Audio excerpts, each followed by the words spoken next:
ನಮಸ್ಕಾರ ಸ್ನೇಹಿತರೆ, 24ಗೆ ಸ್ವಾಗತ. ಸ್ನೇಹಿತರೆ, ಉಳ್ಕೊಂಡಿದ್ದಾರೆ.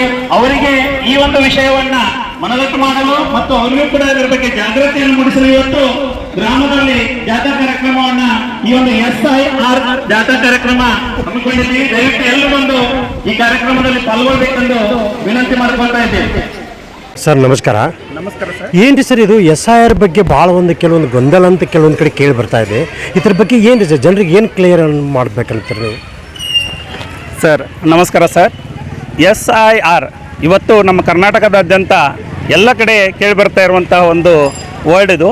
SIR ಅಂತಂದರೆ ಸ್ಪೆಷಲ್ ಇಂಟೆನ್ಸಿವ್ ರಿವಿಷನ್ ಅಂತ.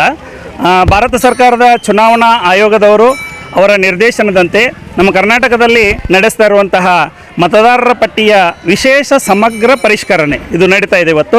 ಇವತ್ತು ನಮ್ಮ ಗ್ರಾಮದಲ್ಲಿಯೂ ಕೂಡ, ನಮ್ಮ ಮೋದಗ ಗ್ರಾಮದಲ್ಲಿಯೂ ಕೂಡ ಈ ಕಾರ್ಯಾಚರಣೆ ನಡೀತಾ ಇದೆ. ಅಂಗನವಾಡಿ ಕಾರ್ಯಕರ್ತೆಯರು BLOಗಳಾಗಿ ಕಾರ್ಯನಿರ್ವಹಿಸ್ತಾ ಇದ್ದಾರೆ. ಸೊ ಇದು ನಮ್ಮ ಗ್ರಾಮದಲ್ಲಿಯೂ ಸಮಗ್ರವಾಗಿ ಮತ್ತು ಚೆನ್ನಾಗಿ ನಡೀತಾ ಇದೆ. ಆದರೆ ಕೆಲವೊಂದಷ್ಟು ಜನ ನಮ್ಮಲ್ಲಿ ಇದು ಕೃಷಿ ಗ್ರಾಮ ಆಗಿರೋದ್ರಿಂದ, ಎಲ್ಲರೂ ಒಕ್ಕಲಿಗರಾಗಿರೋದ್ರಿಂದ, ಒಕ್ಕಲ್ತನ ಮಾಡಲಿಕ್ಕೆ ಹೋಗ್ತಾ ಇರೋದ್ರಿಂದ ಅವರಿಗೆ ಇದನ್ನು ನಾವು ಜಾಗ್ರತೆಯನ್ನು ಮೂಡಿಸ್ಬೇಕು ಅನ್ನುವಂಥ ನಿಟ್ಟಿನಲ್ಲಿ ಇವತ್ತು ನಾವೇನು ಮಾಡಿದ್ದೀವಿ, ಅಂಗನವಾಡಿ ಕಾರ್ಯಕರ್ತೆಯರಿರ್ಬೋದು, ಆಶಾ ಕಾರ್ಯಕರ್ತೆಯರಿರ್ಬೋದು, ಗ್ರಾಮ ಪಂಚಾಯತಿ PDO ಇರ್ಬೋದು, ಅವರೆಲ್ಲ ಸಿಬ್ಬಂದಿಯವ್ರ ಜೊತೆಗೂಡಿ ನಾವೆಲ್ಲ ಶಿಕ್ಷಕರು ಮತ್ತು 2 ಶಾಲೆಯ ಪ್ರಧಾನ ಗುರುಗಳು ಶಿಕ್ಷಕರ ಜೊತೆಗೂಡಿ ಇವತ್ತು ಗ್ರಾಮದಲ್ಲಿ ಜಾಥಾ ಮಾಡಿ ಬಂದೀವಿ ಸರ. ಇದ್ರ ಬಗ್ಗೆ ನಾವು ಎಲ್ರಿಗೂ ಮನದಟ್ಟು ಮಾಡಿ ಹೇಳಿದ್ದೀವಿ ಇದು ಏನು ಮತ್ತು ಇದನ್ನು ಯಾಕೆ ಮಾಡಬೇಕಂತೇಳಿ. ಇದನ್ನು ಮಾಡೋದ್ರಿಂದ ಮತದಾರರ ಪಟ್ಟಿಯಲ್ಲಿ ತಮ್ಮ ಹೆಸರು ಶಾಶ್ವತವಾಗಿ ಉಳಿತದೆ, ಇಲ್ಲಾಂದರೆ ಡಿಲೀಟ್ ಆಗ್ತದೆ. ಈ ಕಾರ್ಯಾಚರಣೆಯಲ್ಲಿ ಎಲ್ಲರೂ ಯಶಸ್ವಿಯಾಗಿ ಪಾಲ್ಗೊಳ್ಳಿಕ್ಕೆ ನಾವು ವಿನಂತಿ ಮಾಡಿದ್ದೀವಿ ಸರ್. ಹೌದು ಸರ್. ಆಗಲಿಲ್ಲ ಅನ್ನೋ ಪ್ರಶ್ನೆನೇ ಇಲ್ಲ ಸರ್. ಯಾಕಂತಂದ್ರೆ ನಾವು 1 ತಿಂಗಳು ಟೈಮ್ ಕೊಡ್ತಾ ಇದ್ದೀವಿ. ಎಲ್ಲ ಥರದಿಂದ ನಾವು ಮೀಡಿಯಾಗಳಲ್ಲಿ ಇದ್ರ ಬಗ್ಗೆ ನಾವು ಜಾಗೃತಿಯನ್ನು ಮೂಡಿಸಿದ್ದೀವಿ. ಸೊ ಆಗಲಿಲ್ಲ ಅಂತಂದರೆ ಡಿಲೀಟ್ ಆಗೋ ಸಾಧ್ಯತೆ ಇದೆ. ಇವಾಗ ನಾವು ಇದನ್ನೇ ಹೇಳಲಿಕ್ಕೆ ಬಯಸ್ತಾ ಇದ್ದೀವಿ. ಯಾಕಂದರೆ ಯಾವುದೇ ಪರಿಸ್ಥಿತಿಯಲ್ಲಿ ನೀವು 29ನೇ ತಾರೀಕು ಒಳಗಾಗಿ ಮಾಡಲೇಬೇಕು. 1 ತಿಂಗಳು ಕಾಲಾವಕಾಶ ಕೊಡ್ತಾ ಇದ್ದೀವಿ. 1 ದಿನ ಅಲ್ಲ, 2 ದಿನ ಅಲ್ಲ, 1 ತಿಂಗಳು ಕಾಲಾವಕಾಶ ಕೊಡ್ತಾ ಇದ್ದೀವಿ. ದಯವಿಟ್ಟು ಆ ಅವಧಿಯಲ್ಲಿ ತಾವುಗಳು ಆ ಫಾರ್ಮ್ಗಳನ್ನು ಕೊಟ್ಟು ಅದನ್ನು ನೀವು ಪರಿಶೀಲನೆ ಮಾಡಿಕೊಂಡು ತಮ್ಮ ಹೆಸರು ಮುಂದಿನ ಪರಿಷ್ಕರಣೆ ಅಂದರೆ ಮುಂದಿನ ಒಂದು ಮತದಾರ ಪಟ್ಟಿಯಲ್ಲಿ ಬರುವ ಹಾಗೆ ತಾವುಗಳು ತಾವು ಶ್ರಮ ಪಡಲೇಬೇಕು. ತಮ್ಮ ಹೆಸರು ಬೇಕಂದರೆ ಎಲ್ಲರೂ ತಾವು ಶ್ರಮ ಪಡಲೇಬೇಕು ಸ್ವಲ್ಪ.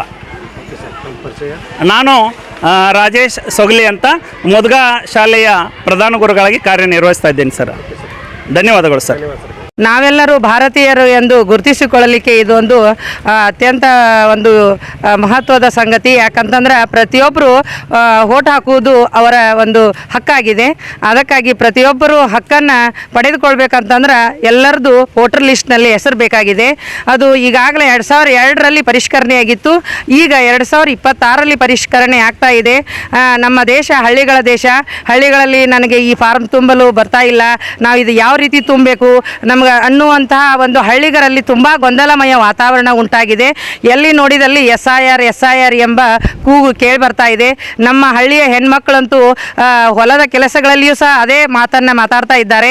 ಅವರಿಗೆ ಆದಷ್ಟು ಅಲ್ಲಿ ಸ್ಥಳೀಯವಾಗಿ ಇರ್ತಕ್ಕಂಥ ಅಂಗನವಾಡಿ ಟೀಚರ್ಸ್, ಆಶಾ ಕಾರ್ಯಕರ್ತೆಯರು ಮತ್ತು ಆ ಊರಿನ ಸಹಶಿಕ್ಷಕರು ಸಹ ಇದರಲ್ಲಿ ಭಾಗವಹಿಸಿ ತುಂಬಲು ಯಾರಿಗೆ ಬರ್ತಾ ಇಲ್ವೋ ಅವರಿಗೆ ಅದರ ಮಾಹಿತಿಯನ್ನು ಕೊಟ್ಟು ತುಂಬಿಸಿ ಎಲ್ಲರನ್ನೂ ಈ ವೋಟರ್ ಲಿಸ್ಟ್ನಲ್ಲಿ ಬರುವ ಹಾಗೆ ಮಾಡಬೇಕು. ಸಾಕಷ್ಟು ಜನ ಡಿಲೀಟ್ ಆಗಬೇಕಾದಂಥ ಸಂದರ್ಭದಲ್ಲಿಯೂ ಅಲ್ಲಿ ವೋಟರ್ ಲಿಸ್ಟ್ನಲ್ಲಿ ಡಿಲೀಟ್ ಆಗಿಲ್ಲ. ಈ ಒಂದು ಕ್ರಮ ಕೈಗೊಳ್ಳುವುದರಿಂದ ಡಿಲೀಟ್ ಆಗುವಂತಹ ಪರ್ಸನ್ಸ್ ಎಲ್ಲ ಡಿಲೀಟ್ ಆಗ್ತಾರೆ ಮತ್ತು ನಮ್ಮ ದೇಶದ ಭಾರತೀಯರು ಮಾತ್ರ ಈ ಒಂದು ವೋಟರ್ ಲಿಸ್ಟ್ನಲ್ಲಿ ಉಳಿತಾರೆ ಅನ್ನುವಂಥ ಮಾತನ್ನು ಈ SIRದಿಂದ ಆಗ್ತೈತಿ ಅಂತ ನಾನು ಹೇಳ್ತೇನೆ. ಸ್ವಲ್ಪ ಗೊಂದಲಮಯ ಇದೆ.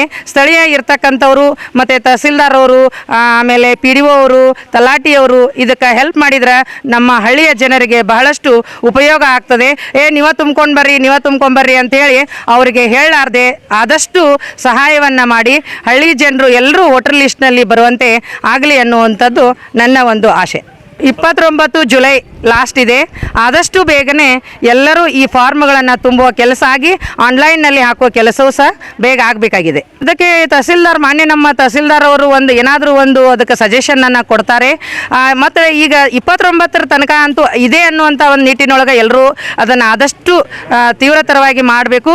ಆಮೇಲೆ ಅದಕ್ಕೊಂದು ಉಪಾಯವನ್ನು ಕಂಡು ಹಿಡಿಬೋದು ಅಥವಾ ಆನ್ಲೈನ್ ರೂಪದಲ್ಲಿ ಹಾಕುವಂಥ ಕೆಲಸವೂ ಆಗ್ಬೋದು. ಅದು ನಮ್ಮ ಮಾನ್ಯ ತಹಸೀಲ್ದಾರಿಗೆ ಬಿಟ್ಟಿದ್ದರು. ನಾನು ಶ್ರೀಮತಿ ಕಲಾವತಿ ನಾರಾಯಣ್ ಮುಚ್ಚಂಡಿ, ಸಹ ಶಿಕ್ಷಕಿ, ಇಲ್ಲಿ ನಮ್ಮದು KHPS ಮುದ್ಗಾ ಶಾಲೆ. ಥ್ಯಾಂಕ್ ಯು ಮೇಡಮ್, ಧನ್ಯವಾದ. Okay, thank you.